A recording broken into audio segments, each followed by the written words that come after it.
welcome back to today's broadcast, and deep apologies for the issues we're witnessing on the show today. We understand it was started rather late, and of course went on another prolonged break. Deep apologies for that. Of course, some days are just like that. Some issues come in live broadcasting. Deep apologies once again. I am Natalie Uku, and good morning once again from the east side. I'm here with Nnamdi. Nnamdi, good morning. Good morning. And just a quick one to all our residents in Enugu out there. If for any reason you're coming from MNA, AK, Naira Triangle, avoid New Haven. Road is blocked. Stay on Abakaliki Road, or go down Port Harcourt way to enter Independence Road at Artisan or any other entrance to Independence Layout. Avoid New Haven. The road is blocked off. You might find yourself sitting in traffic. You're at the end being told to turn back. So just some traffic updates for Enugu. All right. I thought you'd do a stand-up from there and all the cars parked behind you, beep, beep, and then blaring their horns. Okay. My face in traffic is not a face you want on I can TV. Imagine that. I can imagine that. I have terrible road rage. Yeah. All right. Let's introduce our guest now. He'll be making his debut on the morning show today. He joins us from Rivers this morning. We have Dr. Richard Wike, who is Executive Director, Citizens Leadership and Rural Development Initiative. Dr. Wike, thank you so much for joining us this morning. Good morning, ma. Thank you. Great to have you join us. And we hope for more engagement such as this. Okay, thanks. All right. Well, you might have to adjust the angle of your camera. It seems a little bit skewed. You might have to bring it to your eye level so we have a better view of you while you do that. But while you adjust that, let's take a look at headlines making the news this morning, beginning with Nature News. Climate disasters displaced 250 million people worldwide. UNHCR warns of growing crisis. Away from there, Alternative Bank empowers women, youth with innovation agric programs. Nigeria eyes self-sufficiency in fish production, according to Oyetola. Abuja Commerce Chamber urges mechanized farming for Nigeria's growth. And also here, Nigeria targets 1.7 billion barrels of crude from new oil field plants, according to NUPRC. And lastly here, 40 countries adopt UN's new WASH enhancement plan. On Nigerian Tribune, reps begin probe of border security architecture funding. Only 84 out of identified 1,978 entry points officially manned by security operatives. Also here, hit banks as inflation bites small depositors hard. Gunmen abduct 6 defense ministry directors in Kogi. Sanwo-Olu at Arewa House, we will defeat insecurity. Others advocate stronger unity, lists gains of renewed hope agenda. Weaker military officers clash over alleged illegal land development. Tinubu must show determination to flush out Boko Haram sympathizers from military, according to Professor Akinyemi. Vanguard, Trump, diplomatic engagements yielding results, according to the federal government. We've adopted duty-free importation for aircraft spare parts, according to Keyamo. No governor can complain of poor funding, I beg your pardon, under Tinubu. Anambra Pole, Soludo deputy receives certificates of return from INEC. Weaker soldiers bicker over alleged land grabbing in Abuja. All set for editors' conference in Abuja today.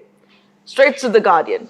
Ambition legal battles stall PDP convention, threaten 2027 prospects. Weaker military officers feud over disputed FCT property.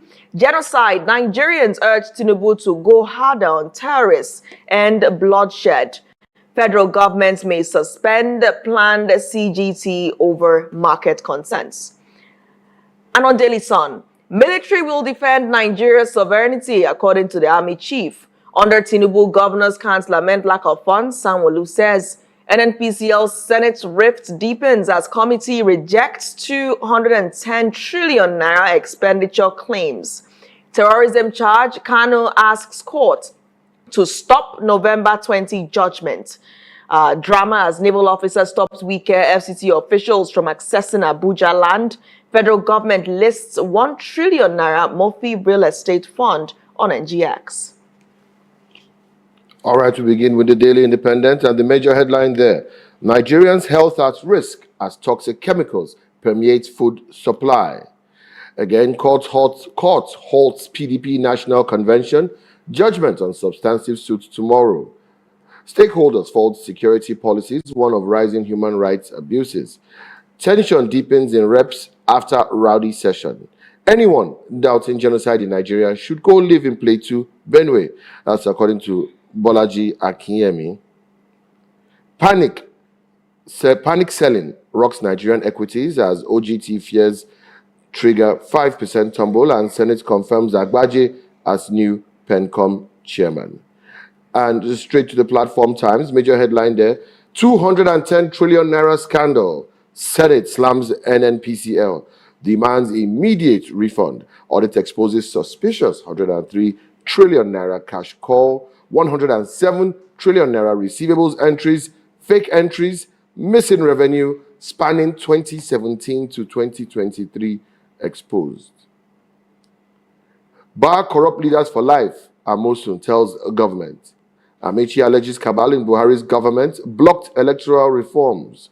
FG engages US over Trump's military threat, seeks diplomatic resolution. 332 migrants denied entry at Seme border over invalid documents. That's according to immigration boss. And from the platform, we move straight to this Nigeria. And the major headline there again is from the Senate. 210 trillion naira Senate rejects NNPCL's accounts on missing funds. Lawmakers say figures economically impossible, unjustifiable. Era of volatility, unstable economy over. That's according to Vice President Shetima. PDP sinks deeper. Fresh court order stops convention. We go from there to the blueprint. Major headline there. 3 conflicting judgments in 2 weeks may attract NJC's wrath. Erring judges risk sanction. Situation dangerous. Lawyers abusing judicial process should face LPDC. That's according to senior advocates of Nigeria. Playoffs. Super Eagles boycott training over unpaid allowances. Wike tackles ex-CNS, vows to curb illegal constructions in Abuja, clashes with soldiers over demolitions. No governor, LG chair, can complain of funds under Tinubu. That's according to Lagos State Governor Babajide Sanwo-Olu. Says allocations to states rose by 62%. 20 million Nigerians lack internet access. That's according to the minister. Nigeria unveils Africa's largest fiber optic factory and 388 billion naira cocaine haul. NDLEA launches manhunt with USDEA UK. And finally, from the Nation and the major headline there, convention, another court order throws PDP into disarray. Judgment tomorrow in Lamido's Abuja case. Ibadan court to hear another suit today. Wike, military officer clash over land. Eagles boycott training over unpaid bonuses. Why state police is inevitable by Ubasani. SS advocates decentralized system. And 6 female defense ministry directors kidnapped. DSS arraigns man over coup call. All right, Nnamdi, where do we begin this morning? I think there's no better place to start from everything I've seen. There are 2. You see, so let me give you 2. Maybe you help us choose one. All right. One is the 210 trillion naira scandal. This is on the front page of the platform. It's on the front page of This Nigeria. The Senate is rejecting, NNPCL's claims. They are saying that 103 trillion naira cash call, 107 trillion naira there are fake entries and missing entries, and then there's 3 court judgments. 3 conflicting judgments in 2 weeks over the PDP convention. Right. And they're saying judges and lawyers are abusing. So I think one of those 2. Which one do you think we should? Because they are equally terrible. Well, I think we should start with the debacle concerning NNPCL. Dr. Wigwe, let's throw this to you. I mean, you've seen the developments this morning. Nnamdi has brought up 2 major headlines, but I'd like to pass this baton to you. Which of these would you like to react to first? My pick is NNPCL. What's yours? I agree with you. I agree with you with NNPC. All right, go ahead. What's your take? Where would you like to start? I want to say that when you come to NNPC issues, as almost the agency responsible for our oil industry, discovered that corruption in NNPC is not a new thing. And our political class is aware of this. I think for the Senate to come up with that stand, the excuse on this matter, I think, can they really follow through? Because over the years, if you see what has been happening in NNPC, as an agency that, in fact, you cannot talk about a solid economy in Nigeria without talking about transparency in NNPC. All right, Dr. Richard, we seem to be having a challenge with your camera angle. We have to adjust it. We'll come back to you in just a minute. Stay with us. We'll come back to you. Okay.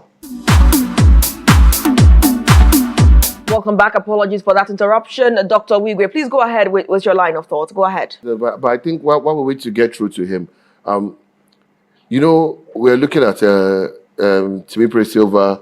They're saying he's wanted by EFCC for missing money, for coup. You know, something is fishy here. Mm-hmm. You know, is he the fall guy for both NNPC and the coup? What's going on? Because, you know, NNPC is saying funds are missing. I think that when you take the money, Nigeria's money, and tell us it is missing, it's highly insulting to us. 103 trillion naira, 107 trillion naira. Somebody withdrew that money. They are missing entries. Mm-hmm. They are missing funds. They are unaccounted. But I mean, since Dr. Wike, are you back with us? Yes. Okay. Can you hear me? So please, I mean, before I ask the question, can you just continue your line of thought where you were, you know, bringing us into the whole NNPC issue? I was trying to say that the NNPC, we all are aware, and the political class is equally aware that the NNPC is a very important agency when it comes to Nigerian economy. And almost successive government is aware of this. So for anybody to think that we just look at NNPC and just allow it to be like that, no. For the senators, for now, to think that we can't take excuse any longer. I wish and hope that they will follow through, because it's a very important thing. Transparency and accountability in NNPC is a must if we must get it right. Dr. Wike, look at these numbers. 210 trillion naira. There was a cash call for 103 trillion naira. Then there is 107 trillion naira receivable entries. Then there are fake entries. They're missing revenue items spanning from 2017 to 2023. This is from the front page of the platform. And, you know, it boggles my mind.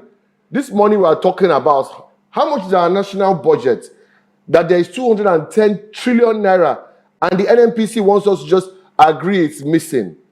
While we are looking for, you know, Timipre Silva, can we please also go and look for Kiari, who was the group managing director? I mean, what is the next step? Because these amounts are ridiculous. My brother and Nigerians, I want to let you know, this has been my position, that nothing, no level of corruption can happen in an NPC without the consent of the president. If the president wants it to be solved, I have been saying it in different platforms, that if the president wants a zero tolerance for corruption in NPC, that it will happen.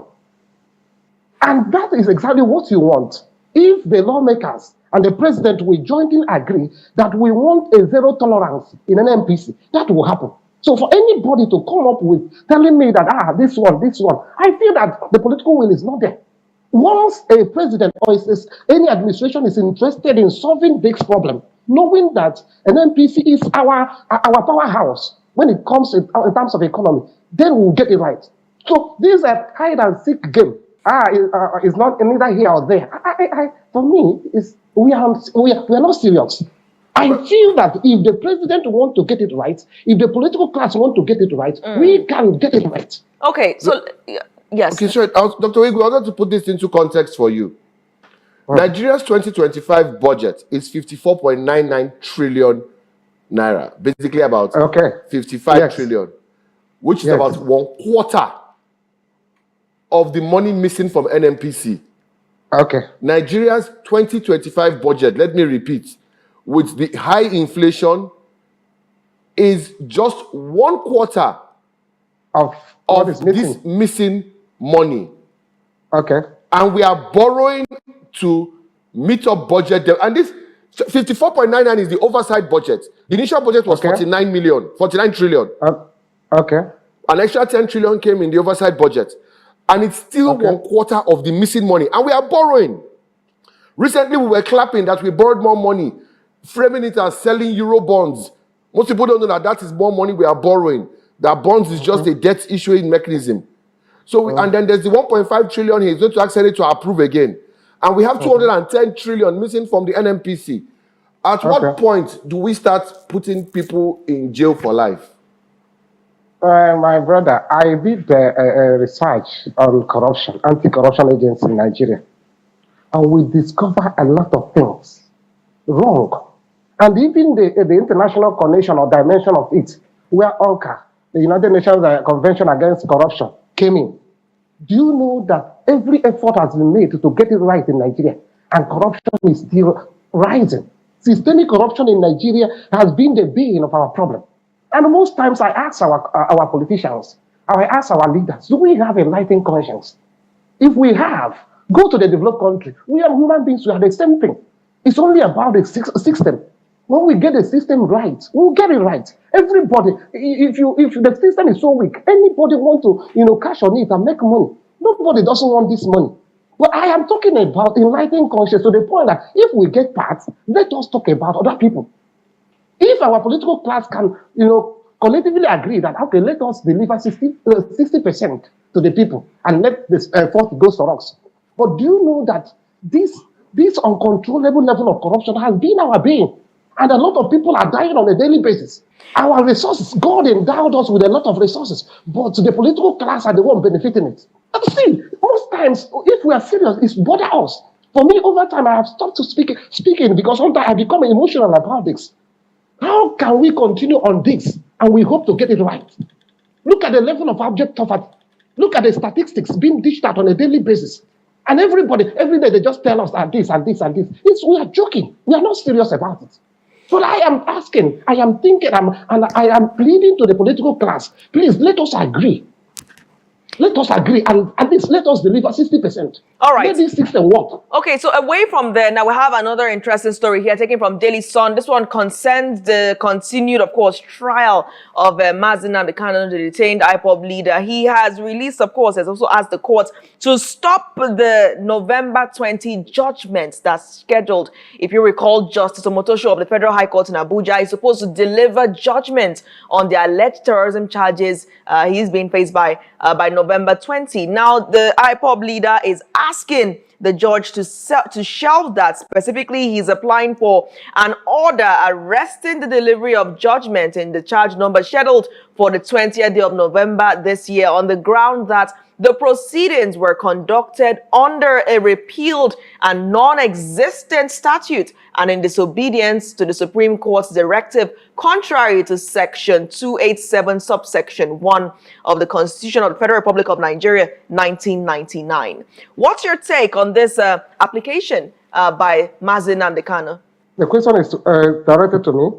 Definitely directed to you. It's for you, Okay. Dr. Wike. Go ahead. Over the years, I've been talking about Kalu's issue, and most times the risk involved in being blunt and saying the truth about it. I have taken a position that this is a political issue that requires political solution. All over the world, international laws made provision for self-determination, particularly when you can adduce tangible evidence of marginalization. From before even 2012, when the case of IPOB came up, there have been these issues. The issue that gave birth to the Nigerian Civil War is equally tied to it. So over time, we asked ourselves that Nnamdi Kanu came up with this agitation of marginalization. Are there tangible reasons to show that? I'm not talking about the strategies, whether he got it right. He is human. He's a human being. Sometimes the strategy may fail him. But the question is, over the years, can't we look for political solution to go for this? Knowing quite well that it falls within what they call self-determination, right of self-determination. So I have been advocating for political solution out of it. But I don't know why, particularly the new government, have decided that political solution cannot go for it. And it's, for me, it's a pity. It's a pity. I don't want to go beyond that. All right, Namdi, go ahead.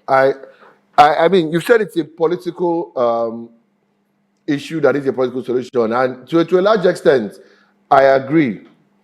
But I want to have your honest take on the judiciary in this.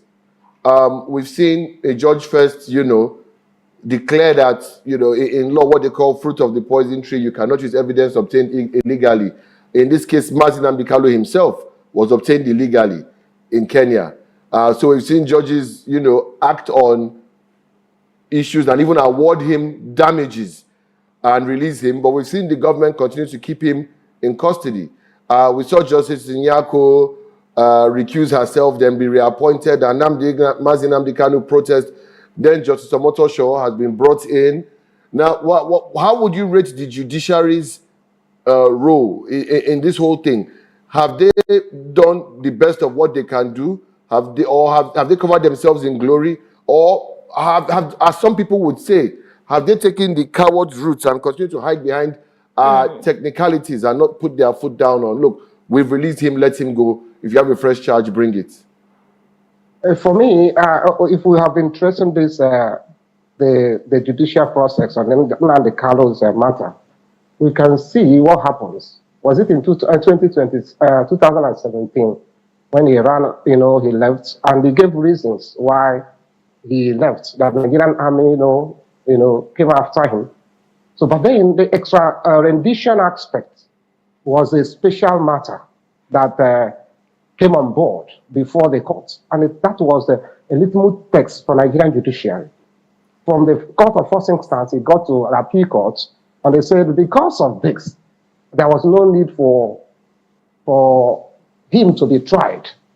And when it got to the final appeal, that's the Supreme Court, the Apex Court, they took a position that that he has a question to answer.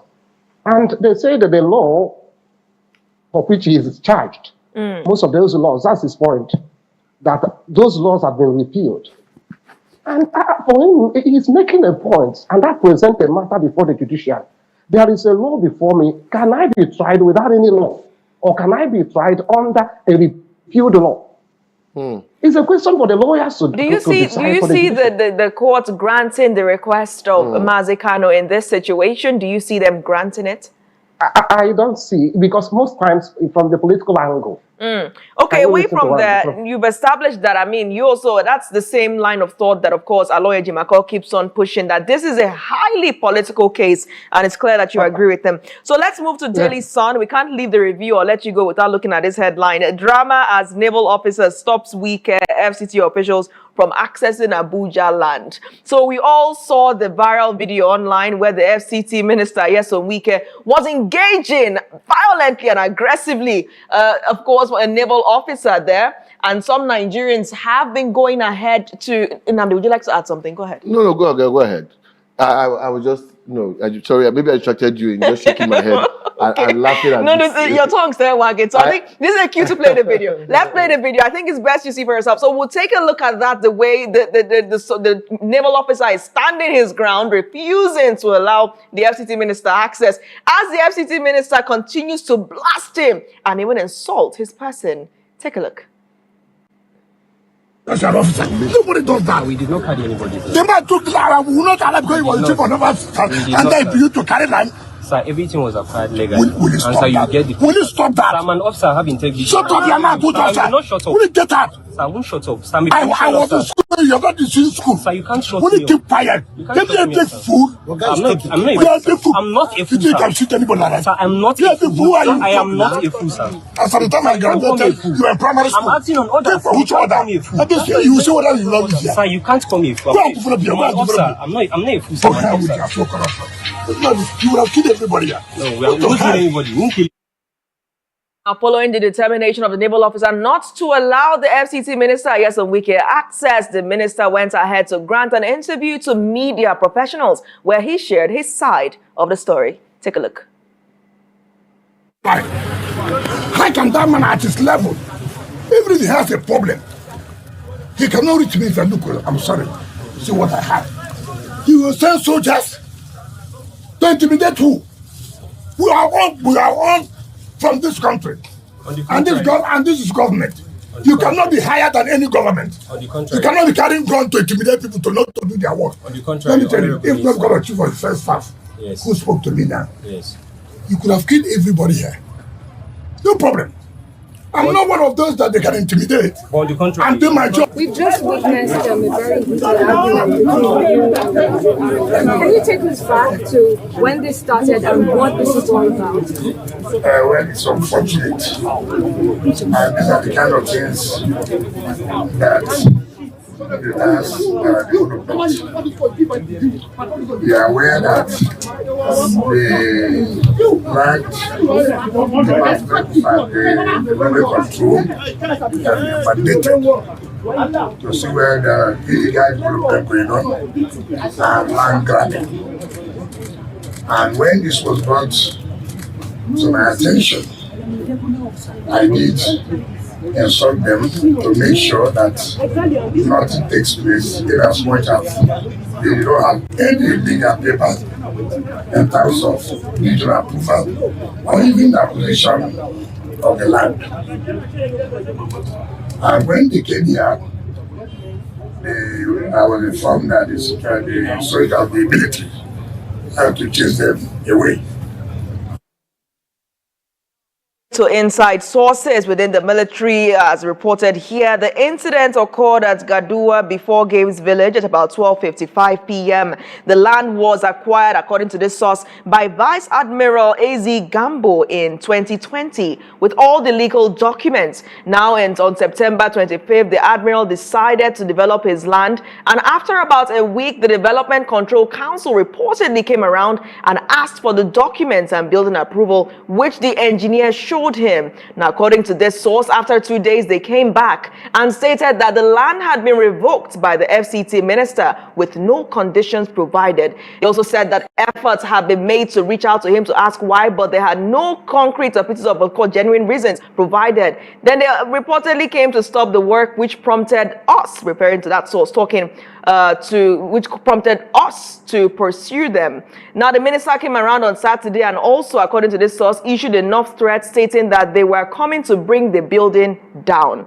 And then earlier today, of course, that's referring to yesterday, around 11 a.m., 2 bulldozers from Development Control came to bring the building down, but we refused them. And of course, that is how this continued to develop. So according to the FCT minister, if you watched the full interview, he was told that he had to come there to the site because his men could not stop or gain access, could not get past the military officials that were there. And of course, they had to ask him to perhaps come himself, which he did, and then it ended up degenerating to that altercation. I would like to know your thoughts, Richard. What do you think about this display by both the naval officer and the FCT minister, Nyesom Wike?